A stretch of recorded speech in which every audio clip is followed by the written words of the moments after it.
Is TDE over? What happened to one of the most successful record labels to ever exist to this point? Let's talk about it. Let's talk about it. Let's talk about it. All right. So, first off, TDE's always been a little fucking weird. Okay. Let's just say, to say the least. Easy money. Yeah. From Punch and Top being on Twitter in the early days talking shit to fans to weird promotion of different artists in different ways. Like Absol obviously never got the push that he deserved to get. You know what I mean? Yeah. What do you think? What do you think? When you said that, I guess it kind of brought me to this idea of them being an independent record label. And when you're an independent record label, it's like you are doing it by the seat of your pants in a way that you don't even realize until you're looking at how alien it is from the other things that are happening. Because it's like when you're operating in that way as a record label like that, you just kind of like figuring it out as you're going. And I don't think they, because when you look at it, it looks like two people trying to figure out what to do and reacting as opposed to moving into things the way that they should be. You know what I'm saying? Yeah. Like there's a lot of personality in the things that they were doing. Like you could tell who they liked and who they didn't like through how they were promoting things. Yeah. And I'm not sure if that's a great business move. I mean, holding back SZA in of itself, just on that. I mean, that's crazy, bro. That album could have been out for a long time. I mean, and airing things out in public, it's crazy, bro. It's crazy. Yeah, you're talking about that when Musa and Reason decided to start arguing publicly on a radio show? Or how are you talking weird about when Punch and I mean there's been so many different public arguments at TDE. It's just like it's the Kardashians of rap, which is crazy to say. It's kind of crazy. It's kind of crazy to think that Kendrick, I think this is correct. Kendrick owned parts of TDE and still decided to leave. I feel like as an owner of a business, sure, to impart with it, you know what I mean? When it's at, you know, it's kind of at its peak. You know what I mean? Maybe not its peak, coming down off of its peak a little bit. Way past its peak. Well, at any rate, I mean, I feel like the action of him departing from TDE says way more than anybody could say or has done since then. I mean, I feel like that speaks volumes, just the fact that he left. You know what I mean? I agree. And I love how they tried to make it seem amicable, but it's like you can't there's no possible thing that Kendrick or Top or Punch or anyone on fucking Earth could say that would make me think that Kendrick was satisfied and decided to leave. That's not how business works. Yeah, if you're doing good, you know what I mean? Like you don't leave when you're up. Yeah. You stay when you're up. And I don't know. I think they were trying to make it seem kosher and like nothing bad happened and it's fine. And it could have been kosher and nothing bad happened and it's fine. But one of the greatest artists of our generation decided to leave something that he was a part owner of. That's a big fucking red flag right there. You know? Huge. The Kendrick theory. So this has been buggling around in my head for a couple of days. So you know how Kendrick has written reference tracks for pretty much everyone, and even so, I feel like he's written so much reference tracks that he's written songs that we don't even know about, right? Absolutely, 100%. So with that being said, you've heard the Baby Keem reference track for that Kendrick wrote for him for Melodic Blue. Okay, you know how it's like word by word the same shit. Yeah. I feel like coming off of listening to Absol's new album and Schoolboy's new album, I feel Kendrick's absence from the songs and the vibe, the overall vibe of it all. There's no Kendrick features. His voice isn't on anything, bro. It's wild. And even further, like, what if they didn't want to sign Baby Keem and they didn't want to sign Reason. And Kendrick was like, "Fuck y'all. Baby Keem has a career, and I'm gonna build this dude up. He's my cousin or uncle. You know what I mean? This is just a theory that's been buggling around. Yeah. So like, what if Kendrick was like, "Fuck you, Dave Freeze. Like, I see potential in PG Lang and in Baby Keem. I don't see potential in Reason. Fucking, Top Son is trying to get Reason to come over here and be a rapper in TDE, and he called him a substitute teacher, and then allegedly called him a substitute teacher. That didn't come out of Dave Freeze's mouth, which is just crazy that the now president of TDE would say that on a live podcast. That's just so much drama, bruh, and money. It's involved. real Kardashian. Crazy. About your Kendrick theory. Yeah. I am interested in it. And I absolutely I feel the absence of Kendrick, but I'm not sure that it's even the absence of Kendrick that we're getting that makes the music sound different. Okay. Kendrick was on Crash Talk, and Crash Talk was poo-poo. Crash Talk was poo-poo. Grade A poo-poo. So, grade A, fresh from the butt poo-poo. And it's like... Yes, indeed. And it's like, I don't know if we're witnessing the absence of him necessarily. For sure, he's not there. But I feel like we're witnessing the absence of something. I don't know what it is. But I don't even think we're witnessing the absence of anything. I think this is what it looks like when you're running a record label and don't know how to run a record label.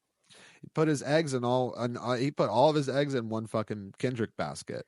And then the Kendrick basket realized how much the Kendrick basket was worth, I feel like. You know what I mean? They did. I mean, Kendrick can't stay with something like that. And not only that, but it's like, if he is the only performer, I've said this before, it's like, if you're the only performer on a record label like that, you're not going to stay on that team. It's kind of like frontman syndrome, where like, if you're the frontman, you're going to go do your own thing. Huncho Jack Kevin exists Astrack. Because fucking, Quavo is a frontman. Sway Lee is a frontman. Whoa. Like, they're a duo. Hey, he's in front of his brother there, nigga. Like, he's standing directly in front. And then, Kevin Abstract, Tyler, the Creator. There's a front man. There's always a front man. And the idea that you can pretend it's not a thing is not dumb. It's just a lack of experience. I think if they had paid more attention and studied more, and this might sound crazy because I don't know how to run a record label myself. This is all from outside. Go ahead. Talk your shit. Talk your shit, bro. I'm popping undocumented shit right here. But I think if they had... I think you have to hand the reins away. I think this is one of the things that Chance really fucked up on. Again, I don't know this. But it seems like Chance the Rapper didn't know when to give it to the experts. If he had run the big day by, I don't know, maybe anyone, it wouldn't have come out. Yeah. Straight up. Yeah. It just wouldn't exist in the zeitgeist if he had run that by anybody. He should have waited 10 years and released nothing, and then released fart sounds on a microphone instead of releasing the big whoop. It was awful. Oh, man. Yeah. People hate that album. I didn't even listen to it. It's bad. And I love Chance. To it. There's some really cute songs on there. Not in like a condescending way. Like they're literally cute tracks. Like they're like about love, and he's like happy in his life, and that's fine. That's great. But there's a certain expectation in music, and he's not reaching it. All that to say, I think there's it's why Rick Rubin exists. That's why Mike Dean exists. That's why all these big heavy hitters are trusted in the studio. That's why Kendrick is trusted in the studio, because they bring the heat. And I think not only is that a thing in the studio, but I think it's a thing in record labels where it's like if you're running a record label, you need to listen to somebody who's run a record label before instead of thinking you can just do it off the street. You can't. And I don't think they nurtured their artists correctly because they were thinking, oh, let's do it this way because that's what logically looks right. When in reality, that's not how record labels are run. And it's not always going to run parallel with logic. You know what? Does that make sense? Yeah. That makes total sense, bro. It makes total sense. It's a business. And you need consultants. You know what I mean? You need fucking record label. You know what I mean? Like consultants. Yeah. Get Rick Rubin in there, bro. Yeah. I mean, they go from blaming the fans to blaming the artist to blaming the features to. I mean, like I don't know, dude. It's just crazy. It's crazy. A lot of fingers being pointed away from them. Yeah. They point a lot of fingers away from themselves. And it's natural to do that, but I don't know. I think that's the one thing that frustrates me about rap. Yeah. There's a we gotta get it on our own mentality that has been destroying Black people for a very long time. It keeps a lot of Black people from being billionaires because we want to get it how we live. We want to get it on our own. We want to start from the bottom, and now we're here. And it's like that's just not how business is fucking done, dude. It's just not. Bro. I was talking the other day. It's like, look at that. There's how many Chinatowns are in major cities around the fucking United States, just the United States. But I mean, you know, neither here nor there. You have any theories? You have any more TDE theories? I think the only way for TDE to come back is to drop all of their artists. Hear me out. Wow. Hear me out. Hear me out. All of their artists. Hear me out. What I think TDE could do, and this is going to sound crazy and it's never going to happen, but I'm a fucking dreamer, bitch. That's what I do. You know what I'm saying? I dream. I fucking do. You know what I'm saying? Big. So I'm going to dream fucking, I'm going to dream hard right now. If they could drop all the rappers from TDE, if no one in TDE did rap besides Doechii, I think they would have a successful record label. Wow. Sir pulls his own fucking weight. Always has, always will. Yeah, for some reason. He started out hot as a motherfucker. Yeah, he did. The idea that you have Anderson .Paak on your fucking debut mixtape? Yeah, that shit is crazy.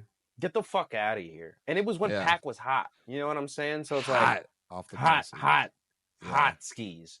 So Sir is booming, SZA's booming, Doechii's booming. And I think if they push Zakari, he'd be doing pretty well as well. Yeah. I think they had their moment with rap, but the rappers that they have, no one likes that kind of rap anymore. Wow. Yeah, that's true, dude. It's true. It's old kind of rap. It's ye old rap. Where ye old. And they can't update because that was what made them them. I don't think you can update Ab-Soul's wit. Or you get something like what he just dropped, Herbert, where it's like it has good tracks, but I don't remember the last time I've listened to it, you know?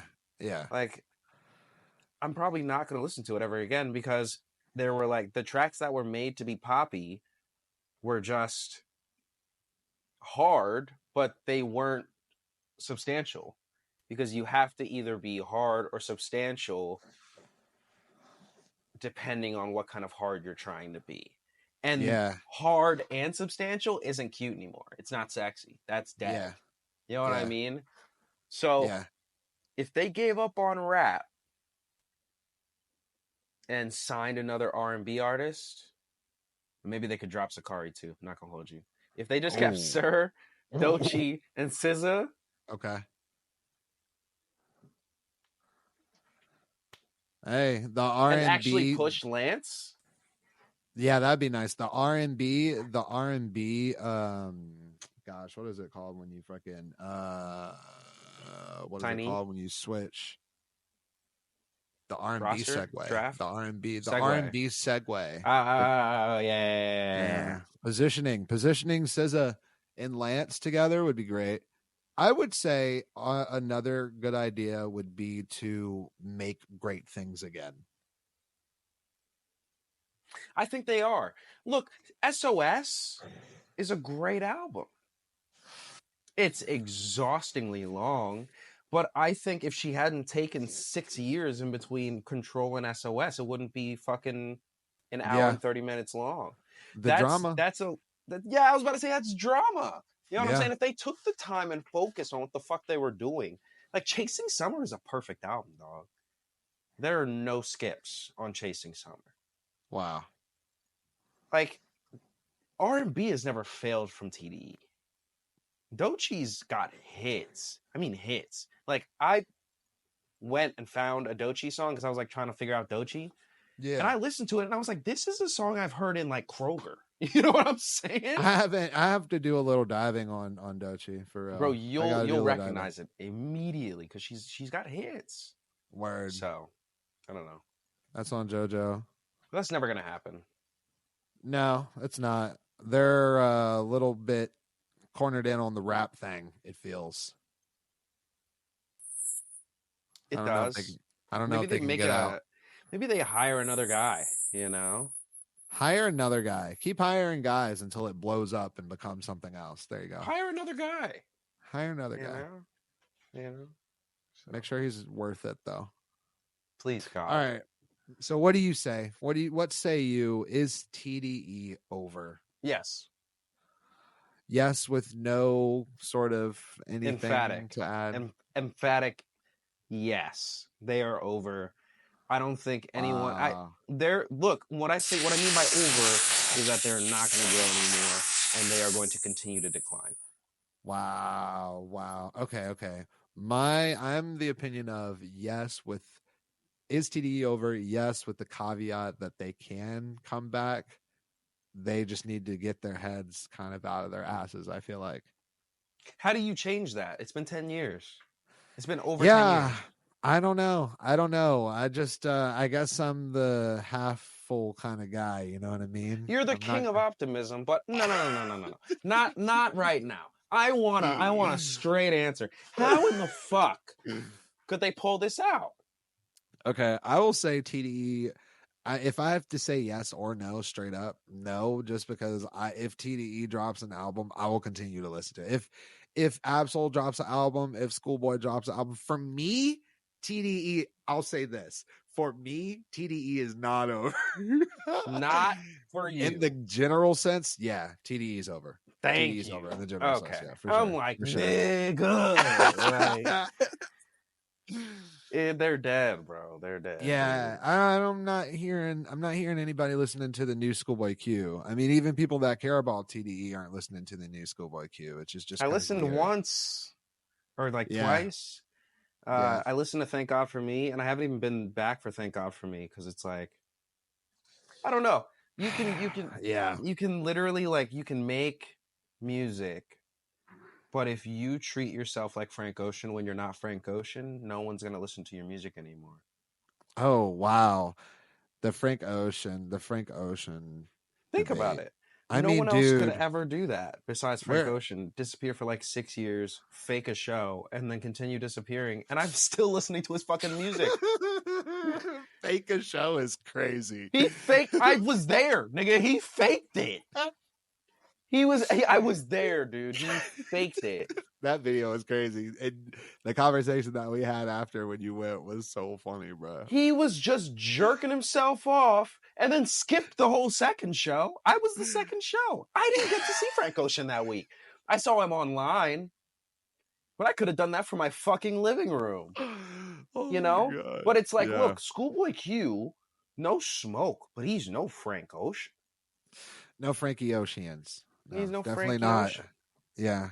And if you wait 6 years between projects, if Absol waits 6 years between projects, I don't care what you say. There's no possible way you just like magically can't release music for 6 years. I don't fucking care. I don't care if it's the label.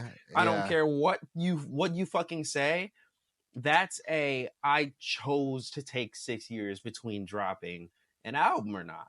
There's no possible way. Yeah, the record label. I mean, look, the record label is a business that makes records. So for 6 years, they weren't doing that. I mean, something definitely happened.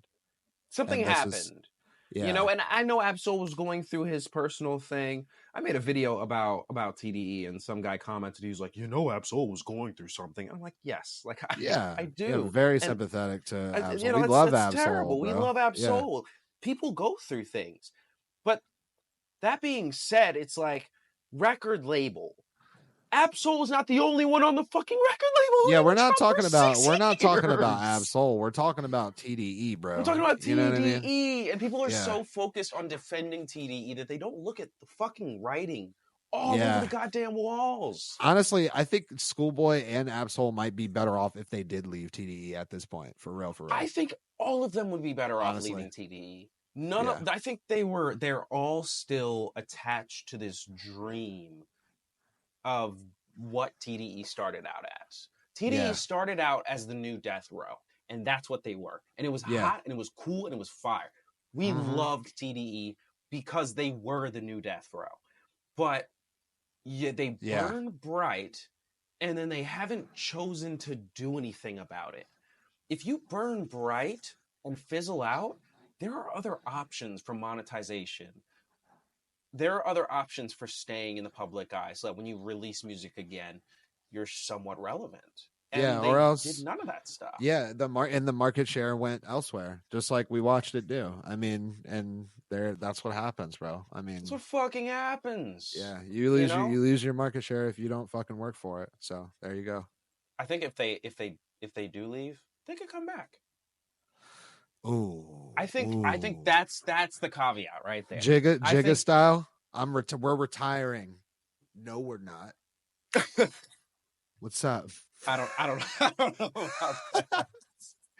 I'm saying, like, if Schoolboy leaves TDE, but even then, I don't think any other record label would put that album out.